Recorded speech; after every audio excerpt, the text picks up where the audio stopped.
لا إله إلا الله محمد رسول الله عليه صلاة الله وآله والأحبة لا إله إلا الله محمد رسول الله عليه صلاة الله وآله والأحبة Walaina mahum birahmatika ya Allah ya arhamar rahimin. Hadirin yang dimuliakan Allah Subhanahu wa taala, 10 menit saja duduk, insyaallah antum jadi Syiah semua. Karena teknik ini teknik yang dipakai oleh Syiah untuk mensyiahkan orang-orang ahlu sunnah wal jamaah. 10 menit saja insyaallah. Dan 5 menit kemudian kita bantah semuanya. Hadirin yang dimuliakan Allah, para pencinta sahabat Nabi, para pencinta istri-istri Rasulullah, dan sekaligus yang duduk di antara kita ada para pemaki, pembenci, pengutuk sahabat-sahabat Nabi dan pelaknat istri-istri Nabi yang sedang duduk menyamar di antara kita. Insya Allah setelah selesai mendengarkan, antum bertaubat insya Allah. Silahkan menghubungi saya kalau mau bertaubat. Jamaah sekalian yang dimuliakan Allah, singkat saja saya akan bertanya kepada salah seorang jamaah. Antum cinta sahabat Nabi? Antum cinta keluarga Nabi? Antum cinta ahlul bait? Siapa yang antum sebut dalam salat? Sahabat atau ahlul bait?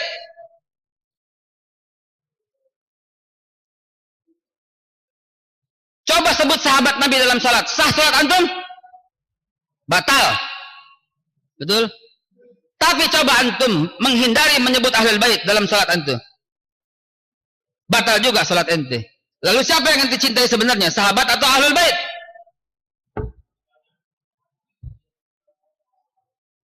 Ini doktrin pertama, membandingkan antara sahabat dan ahlul bait. Coba dalam salat tahiyat ente, Allahumma sholli ala Muhammad wa ala Abu Bakar, batal salat ente. Betul? Tapi kalau ente mengatakan Allahumma sholli ala Muhammad saja, batal juga salat ente.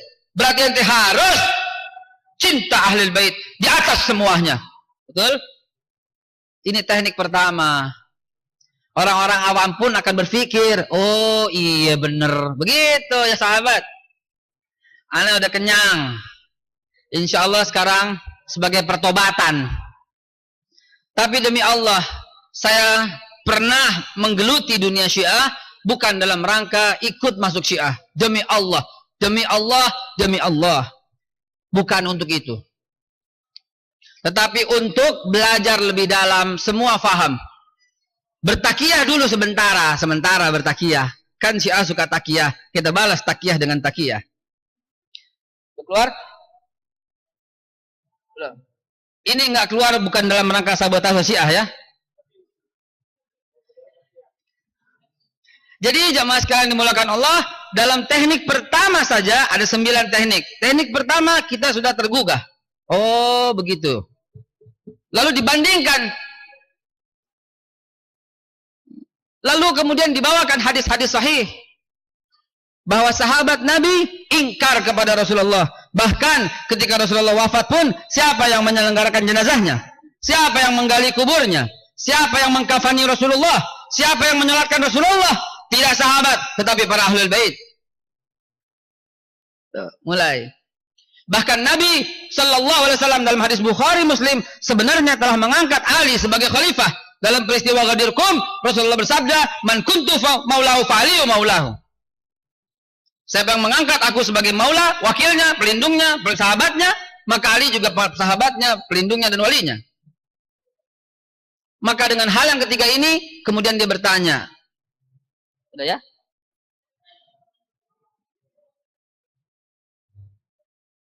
Sedang proses. Ini penting. Lalu kemudian ditanya, setelah mengetahui keutamaan ahlul bait ketimbang sahabat, ketika dibanding-bandingkan, lalu kemudian mulai bertanya lebih dalam lagi.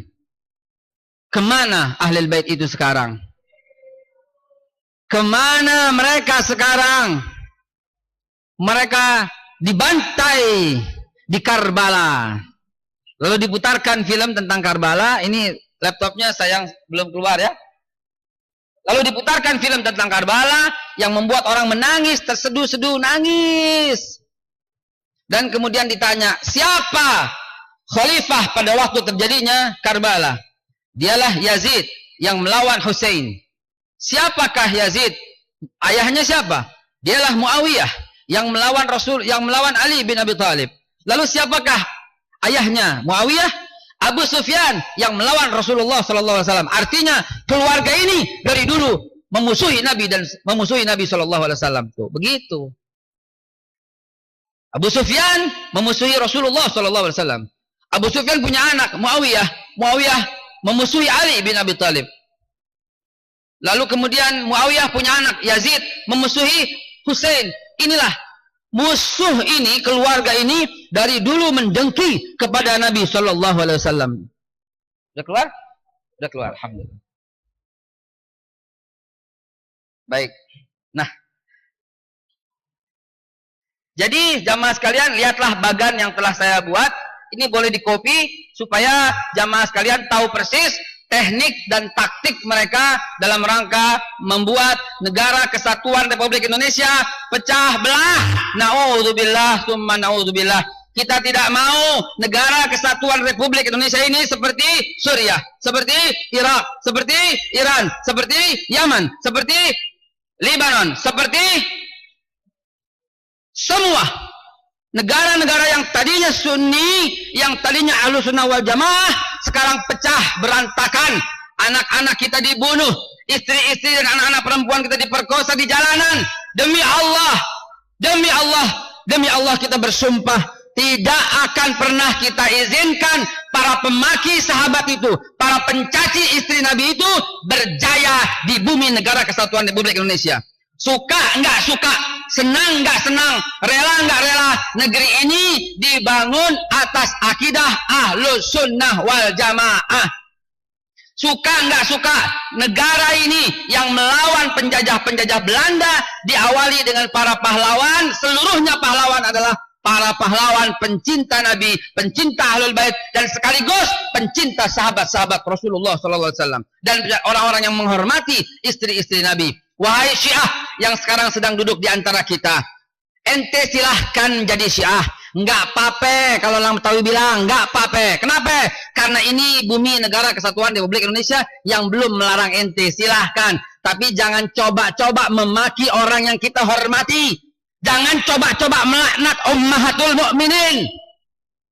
Sama kita berkolaborasi, bahkan berbisnis, bahkan berteman dengan saudara-saudara kita sebangsa setanah air yang beragama Tionghoa, yang beragama Kristen, yang beragama Protestan, yang beragama Hindu, yang Buddha, bahkan yang Yahudi sekalian, bahkan yang ateis sekalian, asal jangan coba-coba mengganggu keyakinan kami. Kita bersaudara dengan Kristen, enggak masalah selama dia tidak mencaci maki Rasulullah. Kalau mereka coba-coba mencaci maki orang yang kita hormati, pala lu hilang atau pala gua yang hilang. Begitu juga orang-orang Syiah. Ente silahkan hidup di bumi Indonesia selama pemerintah belum larang, walaupun kita sedang berupaya untuk itu. Silahkan, tapi jangan coba-coba memaki sahabat-sahabat Rasul. Jangan coba-coba mengajak. Dan terakhir, jangan coba-coba mensyiahkan bumi Ahlus Sunnah wal Jamaah. Negeri ini dibangun atas dasar Ahlus Sunnah wal Jamaah. Mana dia pahlawan yang Syiah? Kita lihat dari Aceh, Tunku Umar, Tunku Ciditiro, Cut Nyadin, Cut Mutiah, turun ke bawah, Pak Sentot Ali Basyah, turun ke bawah, Pangeran Imam Bonjol, Tuanku Imam Bonjol, Pangeran Diponegoro, lihat Husni Tamrin, lihat di Kalimantan, Pangeran Antasari, lihat di Sulawesi, Pangeran Hasanuddin, Sultan Hasanuddin, lihat Tidore, lihat kerajaan-kerajaan Maluku, lihat Patimura, seluruhnya demi Allah Ahlus Sunnah wal Jamaah. Tidak pernah kita dengar mereka mencaci maki Rasulullah. Tidak pernah kita mendengar mereka mencaci sahabat-sahabat Nabi. Ini baru kemarin tahu-tahu maki-maki sahabat Nabi, baru ngaji selembar dua lembar, mengutuk Aisyah di mimbar-mimbar. Saya punya filmnya, saya punya videonya, karena saya pernah berada di dalam mereka. Sekarang kita saksikan bagaimana cara-cara mereka membuat negeri ini menjadi negeri yang Syiah, dan akhirnya konflik terjadi. Teknik pertama, Mereka akan membangkitkan kecintaan kepada ahli bait dan kemudian membanding-bandingkan hadis, membanding-bandingkan dengan sahabat. Teknik yang kedua, mereka memancing kesedihan. Jadi tadi teknik pertama sudah saya sampaikan bahwa kita harus cinta dong kepada ahli bait. Kenapa? Karena mereka salawat kita, Allahumma sholli ala Muhammad wa ala ali Muhammad. Tidak benar salawat wa ala ashabi Nabi, batal salat ente. Lalu mereka membangkitkan kesedihan, lihat Karbala mereka menangis. Saya banyak filmnya yang memutarkan mereka menangis berpura-pura. Lalu kemudian mereka mengatakan mereka dibantai semuanya kapan? Yaitu pada hari Asyura. Tepatnya 10 Oktober 860 Masehi. Itulah hari Asyura bertepatan dengan 10 Muharram. Itulah hari pembantaian cucu Nabi. Kita salat setiap hari menyebutkan namanya. Maka kalau kita tidak bersedih atas hari pembantaiannya, diragukan keimanan kita, saudara-saudara. Pakai nangis segala. Lalu kemudian mereka memutarkan film. Jamaah, kalau antum mendengar film ini, nonton film ini, nangis bercucuran kita. Ya Allah, Husain dibantai. Maka akhirnya lihat, inilah peristiwa Karbala, di mana cucu Nabi ingin menuntut, ingin meminta haknya, tapi disambut dengan pedang, disambut dengan 4.000 pasukan Yazid yang membantai cucu Nabi. Lihatlah, cucu Nabi pakai begini segala.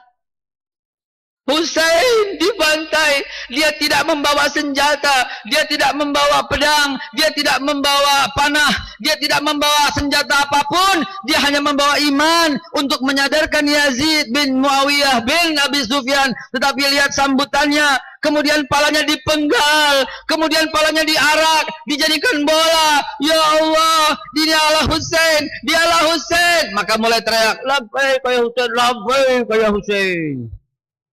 Maka tidak salah kalau kita mengabadikan ini. Kepala Al-Husain dibawa, lalu kemudian kita turut bersedih. Tunjukkan kesedihan Anda. Maka dia merajah tubuhnya. Kenapa? Ingin ikut merasakan kepedihan Al-Husain. Ini tidak masalah. Kenapa? Karena dia, saudara lihat, ini orang mau mati masih teriak, labbaik ya Husain.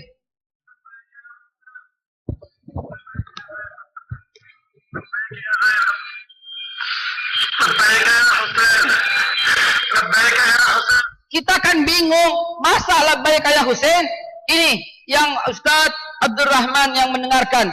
Ini yang beliau dengarkan di sana, di Mekah. Saya juga saksinya Ustadz, bahkan saya merekam mereka. Yuk, kalau antum semua mau lihat rekaman mereka, silahkan.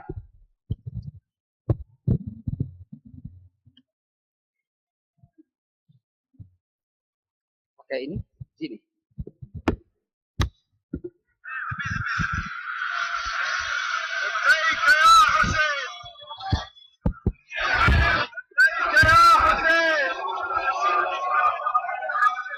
Mereka teriak seperti itu.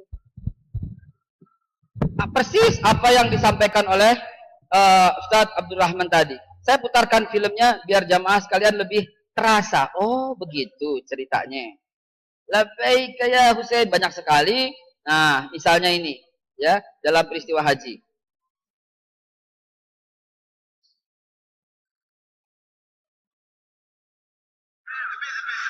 Lihat. Di terowongan.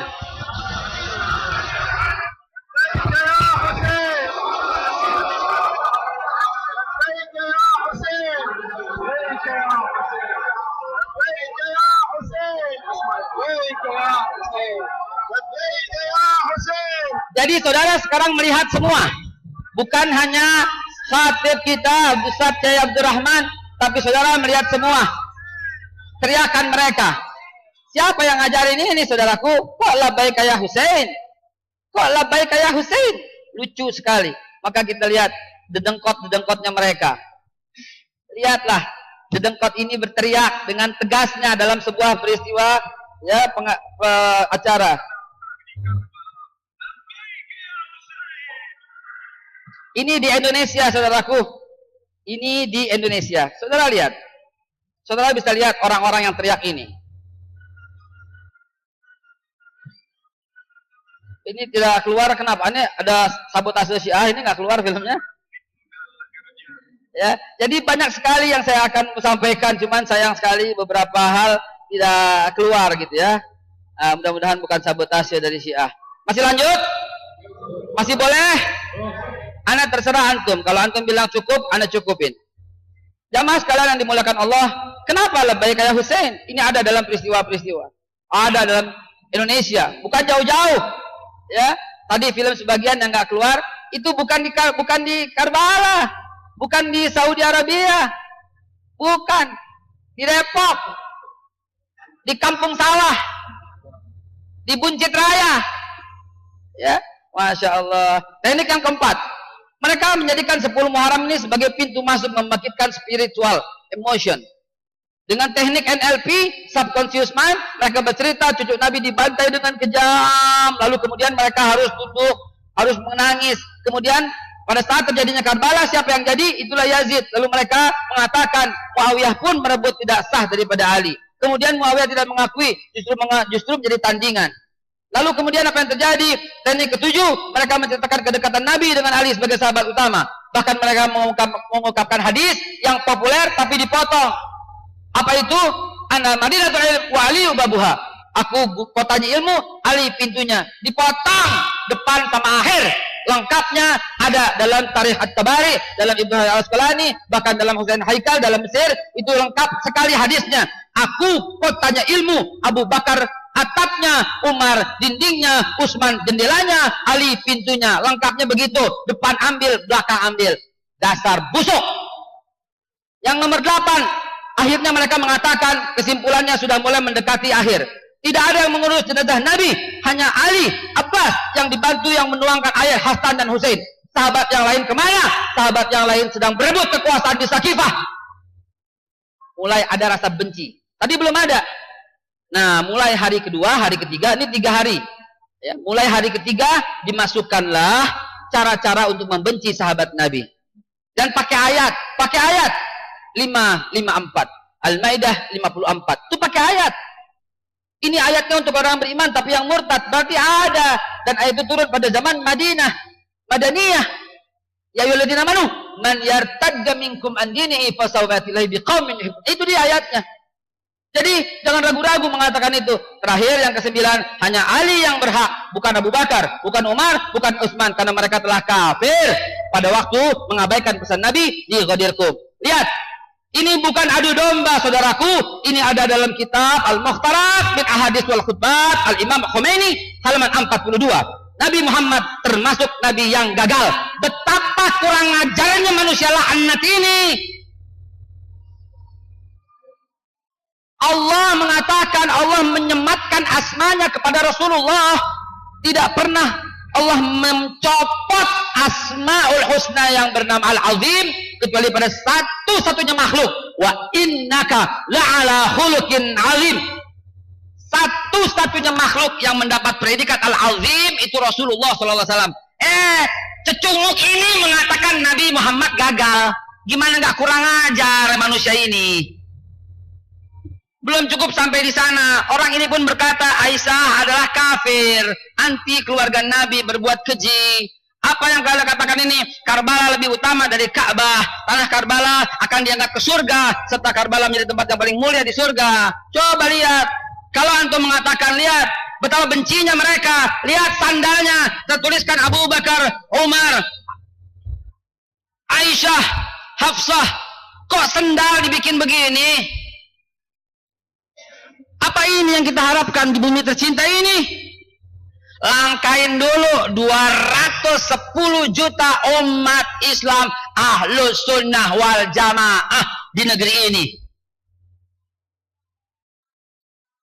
Kalau saudara mengatakan, lihat, ini WC, harus injak Abu Bakar, Umar, Utsman sebelum masuk WC. Lihat dengan kepala Anda sekalian, lihat dengan mata kepala sekalian. Bukan rekayasa Photoshop, bukan. Tapi kalau Anda mengatakan sebagaimana pernah saya presentasikan, Ustadz Haikal, nggak usah berlebihan lah. Itu kan di luar sana. Lihat sendal saya di rumah yang dikirim oleh mereka. Sendal itu bertuliskan Abu Bakar untuk diinjak-injak. Jangan main-main, saudaraku. Mereka sudah mulai masuk. Kalau kita tidak bentengi seperti ini, ya Allah, mau kemana anak-anak kita nanti? Bumi ini negara Pancasila dan negara yang mengambil Pancasila dan Undang-Undang Dasar 1945 sebagai dasar negara. Itu udah kesepakatan negara ini. Udah menjadi kesepakatan para pemimpin kita. Tidak berhak orang Syiah merubah-rubah menjadi dasar sebagai Syiah. Tidak berhak. Kita udah sepakat. Ulama-ulama kita udah sepakat. Jangan pernah robah-robah lagi. Oh, kita kan tidak. Kita kan begini. Saya akan buktikan. Lihat ulang tahun ini. Ini ulang tahun. Ya. Ulang tahunnya ngapain ulang tahunnya? Coba lihat.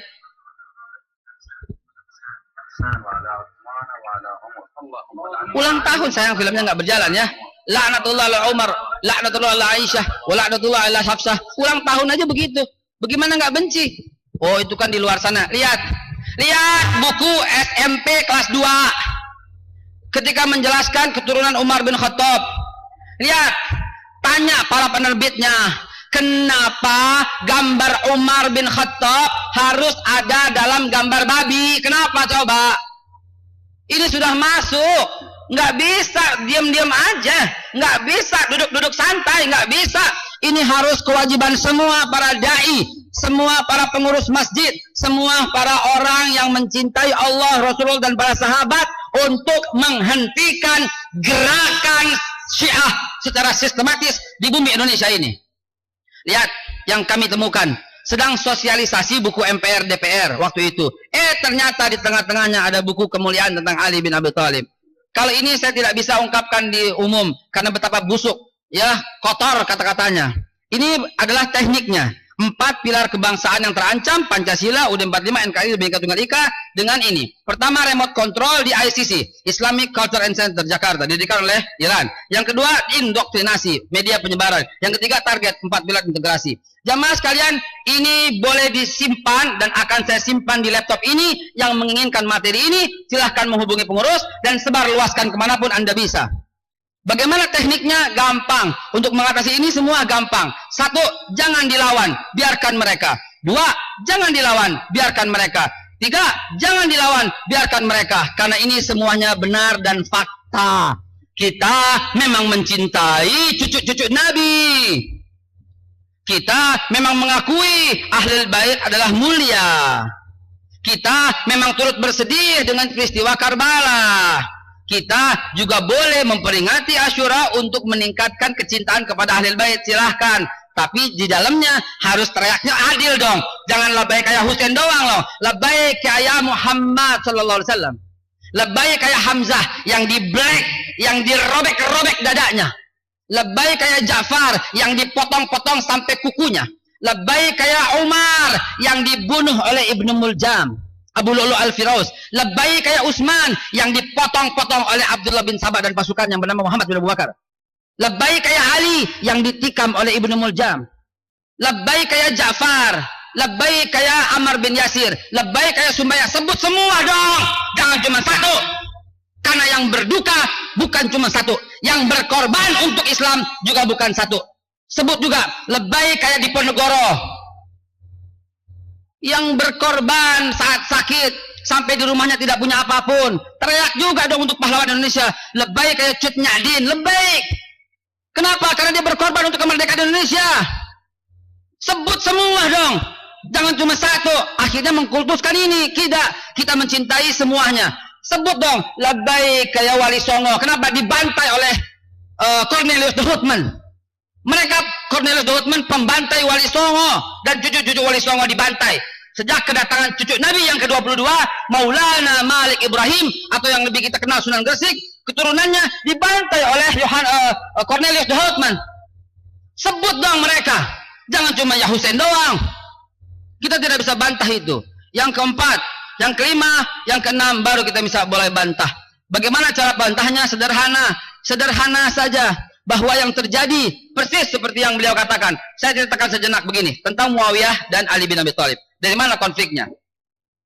Tadi Khatib sudah menceritakan.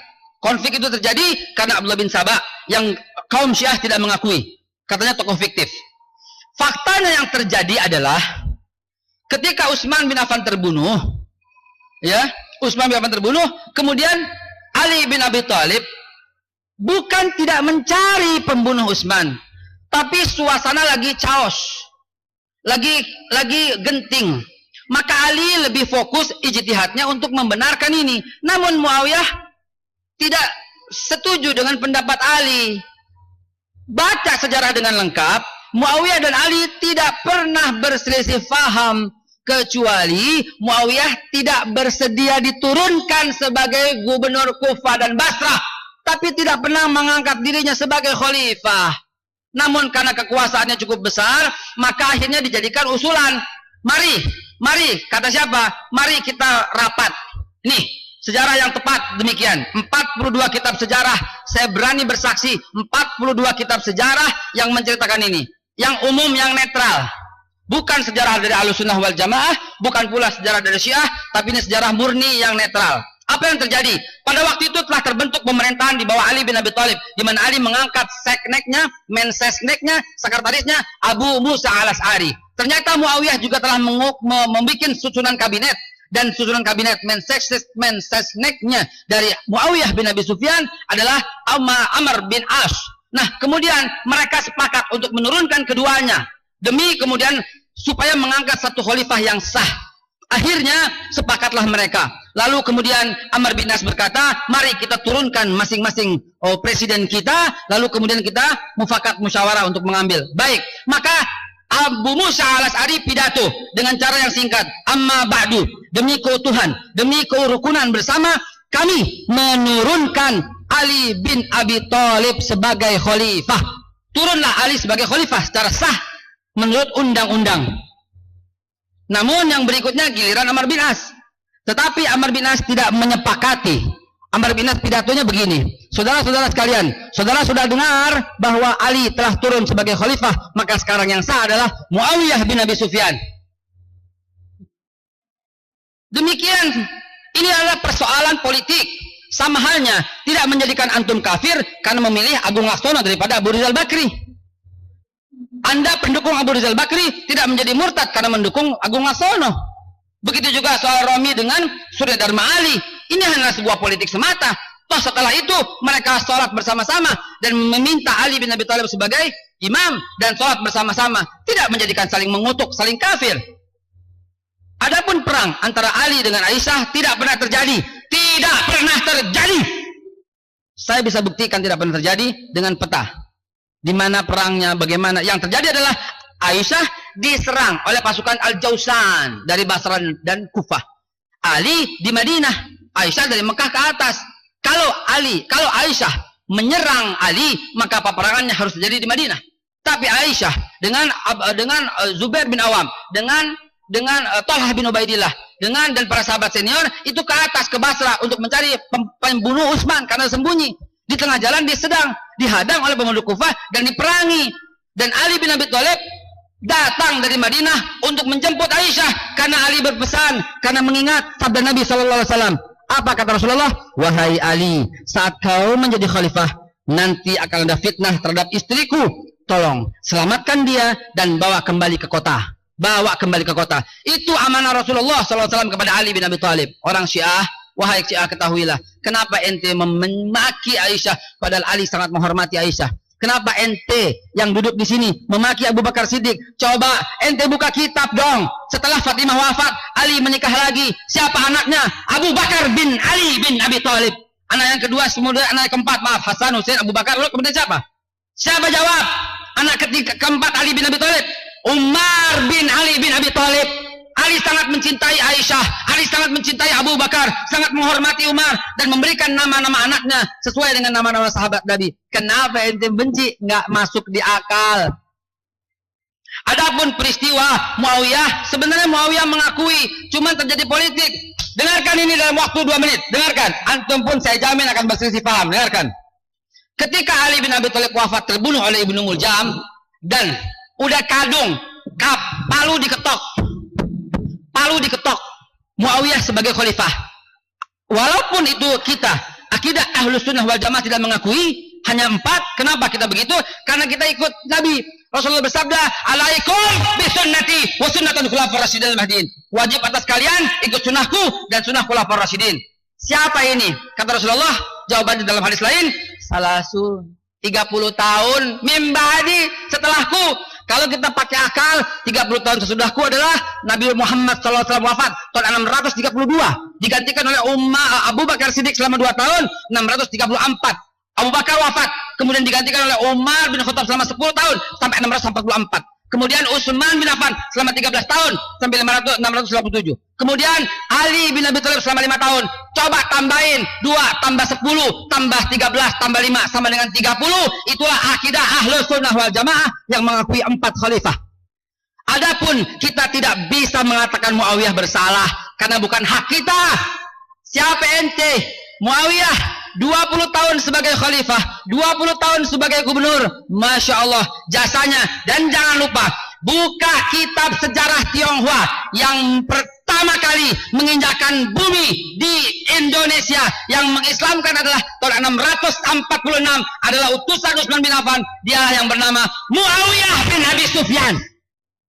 Dialah yang telah mengislamkan Ratu Sima dan anaknya Jaisima 646. Ratu Karingga ini menjadi muslim karena dakwah Muawiyah bin Abi Sufyan. Buka sejarah yang benar. 646 Indonesia telah Islam, Karingga menjadi Islam, tapi belum berkembang kemana-mana. Sejak kemudian kedatangan Khalifah Umar bin Abdul Aziz telah diangkat sebagai khalifah tahun 711. 7 tahun kemudian Khalifah Umar bin Abdul Aziz, seorang yang Sunni Ahlus Sunnah wal Jamaah, kemudian dakwah sampai dia di Palembang dan mengislamkan Raja Sriwijaya Sri Indra Farman 718 masuk Islam atas dakwah Khalifah Umar bin Abdul Aziz, yang kemudian berkembang terus. Kedatangannya 1420, kedatangan Sunan Gresik atau Maulana Malik Ibrahim, cucu Nabi yang ke-22 di Irak, lalu kemudian mengislamkan Nusantara. Sejarah mencatat tidak satu pun orang Syiah mengislamkan bumi Indonesia. Jamaah sekalian dimulakan Allah, ini loh Muawiyah kita hormati, tetapi kita pun tidak mengakui dia sebagai khalifah karena cuma 30 tahun kata Rasulullah dan berakhir pada Ali, tapi tidak menjadikan Muawiyah kafir. Lalu kemudian Muawiyah sebagai khalifah, tetapi tidak juga jamaah. Kenapa? Karena Ahlul Madinah telah mengangkat Hasan bin Ali bin Abi Thalib sebagai khalifah. Lalu kemudian apa yang terjadi? Hasan berjiwa top, markotop luar biasa. Hasan mengundurkan diri dan mengatakan kepada Muawiyah, "Wahai Muawiyah, demi persatuan, ane mundur deh sebagai khalifah. Faddal ente sebagai khalifah," kata Hasan bin Ali bin Abi Thalib. Tapi dengan satu catatan, wahai Muawiyah, kalau ente selesai, balikin kepada ane. Nanti kalau ane selesai, ane janji, ane kasih kekuasaan kepada anak ente Yazid. Namun Yazid janji juga, kalau Yazid selesai, balikin lagi kepada adik ane Husain bin Ali. Sepakat? Sepakat. Deal? Deal. Maka dibuatlah perjanjian ammah. Perjanjian itu dibuat dan dituliskan oleh Muawiyah dan Hasan. Sekarang saya tanya, jamaah sekalian dengarkan ini. Pertama Muawiyah. Muawiyah wafat, Hasan. Hasan wafat, Yazid. Yazid wafat, Husain. Sepakat? Itu bunyi perjanjiannya. Muawiyah boleh deh jadi khalifah. Habis Muawiyah, Hasan bin Ali. Habis Hasan, Yazid. Habis Yazid, Husain. Itu perjanjiannya. Ala kulli hal, baru 2 tahun Muawiyah sebagai khalifah, Hasan wafat. Sekarang pertanyaan saya, siapa yang berhak menjadi khalifah setelah Muawiyah?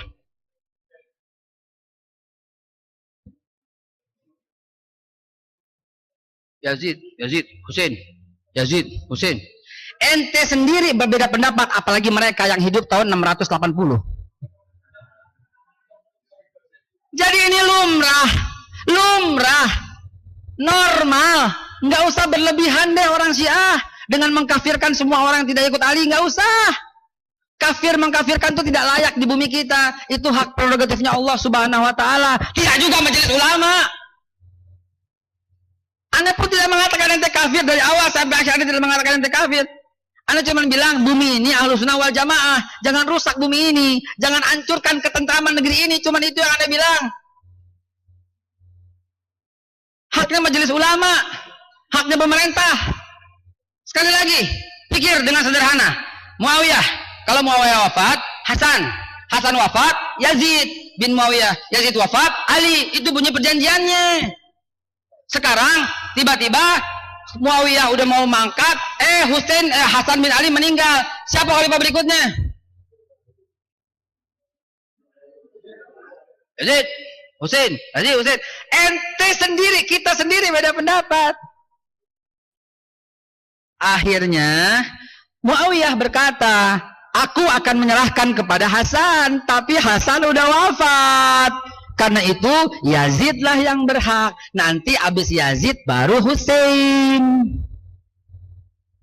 Ternyata Husain tidak sependapat. Muawiyah, terahnya yang penting, keturunannya yang penting. Bani Abbasiyah dulu dong, baru Bani Umayyah. Bani Abbasiyah, Bani Umayyah, Bani Abbasiyah, Bani Umayyah, balik-balikan baninya dong. Kata Muawiyah, tidak.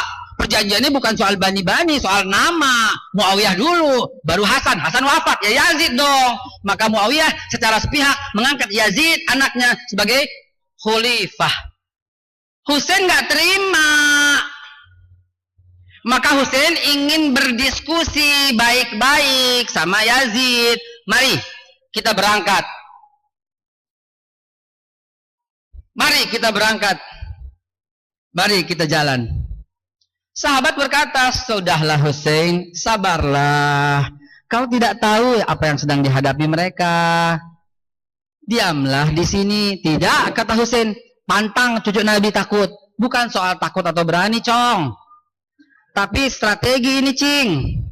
Maka akhirnya apa yang terjadi? Husain tetap berangkat demi hormatnya, demi khidmatnya, demi persatuannya. Husain bin Ali bin Abi Thalib, kita akui sebagai syahid terbesar pada zaman itu, tidak membawa senjata sepotong pun, tidak membawa panah, tidak membawa pedang, tidak membawa tumbak. Dialah Husain yang kita hormati, yang kita sayangi. Dia hanya membawa keluarganya, tujuannya untuk silaturahim kepada Yazid, untuk berdiskusi dan musyawarah. Bagaimana baiknya ini? Kan Bani Umayyah udah 2 kali mimpin. Bani Abbasiyah dong. Cuma begitu doang, sederhana. Tapi di tengah jalan ada seorang munafik yang tidak diketahui oleh Yazid itu sendiri. Munafik itu bernama Amir bin Zaid Jausan dan Sinan bin Anas. Dialah tokoh 2 orang yang membunuh Amr bin Zaid Jausan, itu yang memanah Husain. Dan Sinan bin Anas yang memenggal kepala Husain. Yazid di mana? Jauh. Ini di Karbala. Ini di Karbala. Yazid di Kufah, Basrah. Kenapa Yazid yang dimusuhi? Saudara tahu apa yang terjadi ketika peristiwa ini dilaporkan ke Yazid? Yazid menghukum kedua manusia ini. Jadi akur aja. Yang berantem kenapa lu? Bahlul, sini lo maju. Yang ngumpet-ngumpet tuh sini maju, silahkan. Ya, jamaah sekalian dimuliakan Allah, ini teknik ke-6. Mereka mengatakan demikian. Kita bahas lagi. Ini perjalanan hukum. Kita bahas lagi. Kedekatan Ali, ya betul. Tapi Abu Bakar juga lebih utama dong. Abu Bakar jauh andilnya lebih besar daripada Ali bin Abi Thalib dong. Pada awal pergumulan Islam, Ali 9 tahun. Abu Bakar yang berjuang menghabiskan semua hartanya. Abu Bakar, Abu Bakar Siddiqlah yang telah berjuang habis-habisan dan mengislamkan Utsman bin Affan, Abdurrahman bin Auf, Talhah bin Ubaidillah, Zubair bin Awam, Bilal bin Rabah, Salman Al-Farisi, Abi Dzar Al-Ghifari, dan inilah 10 utama sahabat Nabi yang masuk surga tanpa hisab. Atas jasa Abu Bakar Siddiq disebut 4 kali dalam Al-Quran sekilas namanya, kecuali pada waktu di Goa Sur, pada waktu berjalan Allah menyebutkan li ashabi, pada sahabatnya. Lagi pula Abu Bakar Siddiq pernah mendapat sabda kata Nabi, andai kata iman satu kota Madinah ditimbang dengan iman Abu Bakar Siddiq, masih lebih berat iman Abu Bakar Siddiq. Masya Allah, Abu Bakar yang mulia. Andai kata boleh seseorang mengambil kekasih, maka Abu Bakar akan kuambil kekasihku, kata Ali bin Abi, kata Rasulullah bin sallallahu alaihi wasallam. Bahkan ketika Abu Bakar wafat, Ali yang bercerita, Ali yang berkhutbah, Ali bin Abi Thalib yang berkhutbah ketika Abu Bakar wafat. Apa khutbahnya? Wahai pemimpin Islam, wahai Khalifatul Rasul, wahai Ummul Mu'min, wahai Amirul Mukminin, wahai Khalifatul Rasul, andai kata aku Sungguh nikmat berada dalam posisimu. Tidak ada iman satu kota Madinah kecuali engkau lebih berat iman itu, wahai Abu Bakar, wahai As-Siddiq, selamat jalan. Ini Ali bin Abi Thalib yang kau jadikan Tuhan menghormati Abu Bakar Siddiq. Bagaimana dengan Umar? Masya Allah, satu-satunya sahabat yang kata-katanya mendahului ayat adalah Umar bin Khattab. Satu-satunya sahabat yang kata Nabi, andai kata ada Nabi setelahku, maka Umar Nabi itu. Bahkan Nabi menggaranti, garanti dari Nabi, Umar bin Khattab tidak bisa diganggu setan. Inna syaitanu la yafirru min zilli Umar. Sesungguhnya setan lari ngibrit daripada Umar. Wa masalaka Umaru fajjan illa wasalaka syaitanu fajjan akhar. Tidaklah Umar berjalan di satu gang, kalau di ujungnya ada setan, pasti setan pilih gang lain karena takut berhadapan dengan Umar bin Khattab. Siapa ini? Jadi jangan macam-macam dah. Yang ke-8, tidak ada yang mengurus jenazah Nabi. Bahlul, buka kaifiat penyelenggaraan jenazah. Di situ tertulis dengan jelas bahwa yang menyelenggarakan jenazah afdolnya itu keluarga. Nabi Muhammad itu bukan malaikat, walaupun kedudukannya di atas malaikat. Nabi Muhammad itu bukan makhluk Jibril, walaupun lebih mulia daripada Jibril alaihissalam. Nabi Muhammad itu manusia. Karena beliau manusia, lelaki tulen, beliau punya kemaluan dan harus dibersihkan. Beliau karena dia manusia. Dan kaifiat jenazah itu memang keluarga, dan itu pun amanah Rasulullah SAW. Kalau beliau wafat, yang mandikan ya jelas keluarga. Ya jelas keluarga. Yang keluarga ada pada saat itu adalah Abbas bin Abdul Muthalib, paman Nabi, yang memandikan. Lalu kemudian keponakan Nabi, Ali bin Abi Thalib, yang menggosok-gosok Nabi. Lalu yang menuangkan air, Hasan, Husain, ya jelas cucu-cucunya. Bukan ini berarti sahabat-sahabat yang lain tidak mau memandikan jenazah Nabi. Lu pikir pakai otak, waktu Rasulullah wafat, ada 124.000 sahabat Nabi. Kalau semuanya memandikan, jelas mereka iri dong. Akhirnya mereka semua mau memandikan.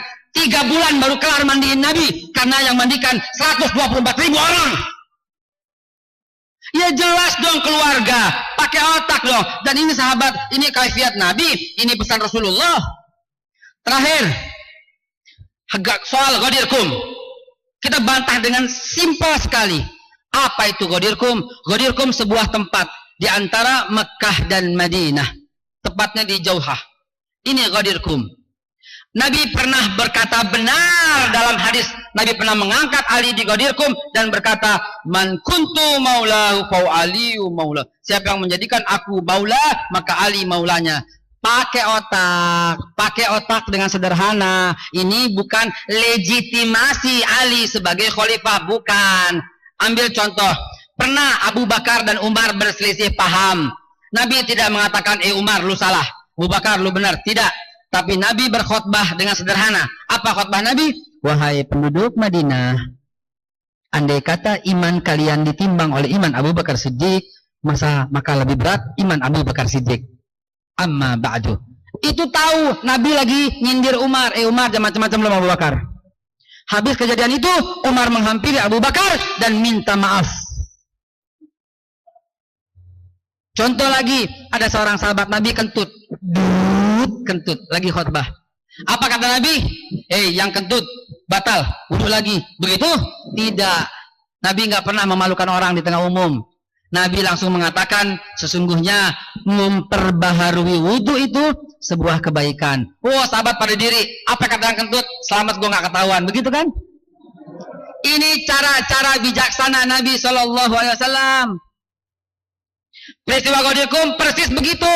Ghadir-Qum adalah peristiwa ketika Dzulhijjah, ketika Nabi sedang melaksanakan haji. Dari Madinah, rombongan rame-rame ke Mekah. Sebelum sampai di Mekah, terdengar kabar ada pemberontakan di daerah Hadramaut, Yaman. Maka Nabi mengatakan, wahai Ali, bawalah ahlul Madinah sebagian ini ke Hadramaut, ke Yaman, untuk membereskan pemberontakan itu. Sedangkan Nabi dan para sahabat yang lain melaksanakan haji wada. Maka Nabi dan para sahabat melaksanakan haji wada. Sesampainya di sana, ternyata pasukan pemberontak dari Yaman hanya dalam waktu 2 hari beres oleh kehebatan Ali bin Abi Thalib. Lalu Ali bin Abi Thalib berkata kepada Abu Musa al-Asy'ari, wahai Abu Musa, aku serahkan kepemimpinan umat kepadamu, aku akan menyusul Nabi, aku akan melaksanakan haji wada bersama Rasulullah. Siap wahai Ali, kata Abu Musa al-Asy'ari. Di tengah jalan Ali bin Abi Thalib kelelahan dan kemudian beliau istirahat. Ternyata pasukan memang gampang dikalahkan. Abu Musa pun menyusul Nabi. Di tengah jalan Ali berjumpa lagi dengan pasukan Abu Musa. Ali betapa marahnya. Ali berkata kepada Abu Musa, wahai Abu Musa, kenapa kau naiki onta itu? Padahal ini ghanimah, tunggu Nabi bagi-baginya. Kenapa kau pakai mantel-mantel ini? Kepada sahabat-sahabat yang lain, Ali bin Abi Thalib pun protes. Lalu apa kata mereka? Wahai Ali, kami tidak memiliki ini. Kami hanya memakai. Daripada dingin, maka mantel ini kami pakai. Daripada jalan kaki jauh, maka unta dan kuda ini kami pakai. Itu sebabnya kami mendahului kamu. Tidak! Ini fasik, kata Rasulullah, kata Ali bin Abi Thalib. Ini fasik. Belum Nabi Muhammad bagi. Kami tidak memiliki, kami hanya pinjam. Tidak, kata Ali bin Abi Thalib. Maka kejadian ini sampai ke telinga Nabi. Ali tidak berkata-kata, tidak berbicara kepada Abu Musa dan pasukannya. Ali marah kepada mereka. Namun sampai kepada Nabi, apa yang Nabi lakukan? Nabi tidak mengambil tindakan apapun. Nabi diam. Nabi diam 1000 bahasa. Akhirnya ketika haji selesai, sampailah titik di Ghadir Qum. Ghadir Qum ini adalah poin, titik, bukan perpisahan. Di Ghadir Qum, orang-orang ahlu Irak pergi ke atas, orang-orang ahlu Suriah ke atas, ke selatan, ke timur, ke timur barat. Orang-orang Yaman pulang ke selatan, orang-orang Syam ke arah utara sebelah timur sedikit. Akhirnya sudah habis semua orang-orang, tinggal orang Madinah.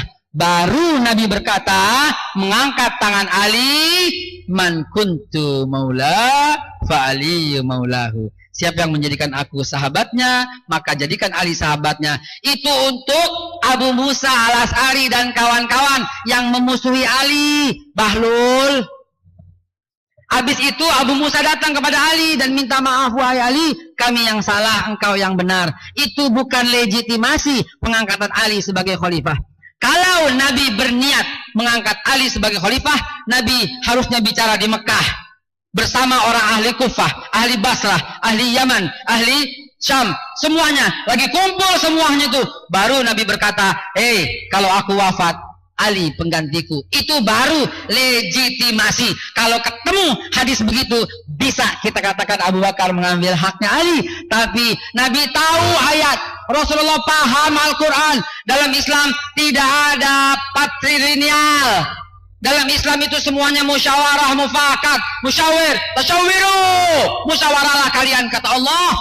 Itu yang dipegang Nabi. Karena itu Nabi tidak menunjuk dengan jelas siapa penggantinya, tapi Nabi menyerahkan kepada musyawarah. Maka hasil musyawarah mengangkat Abu Bakar, maka Abu Bakar sah sebagai khalifah.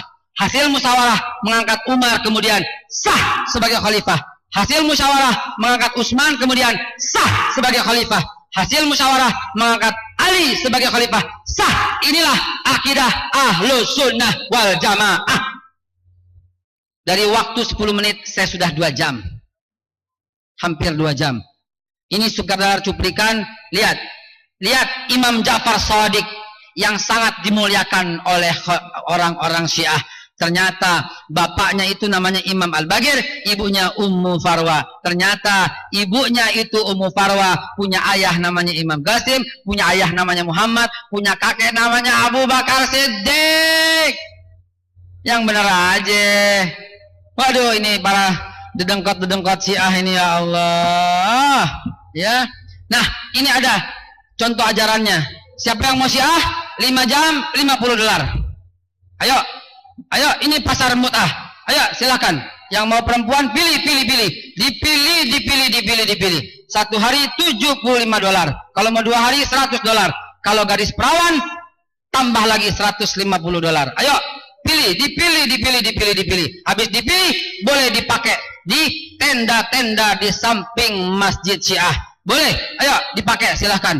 1 jam, 2 jam, lalu serahkan. Terakhir, negara-negara yang dulu damai, seperti Libanon, Irak, Suriah, Libya, Mesir, Yaman, telah runtuh oleh konflik Sunni Syiah. Maka, demi keutuhan bangsa, jangan coba-coba mensyiahkan orang Sunni di bumi Indonesia. Hadanallahu wa iyyakum ajmain. Wassalamualaikum warahmatullahi wabarakatuh.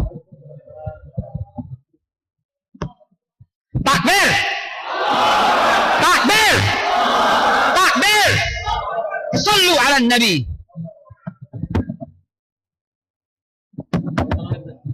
Nanti mau kami materinya, Anda simpan di sini insyaallah.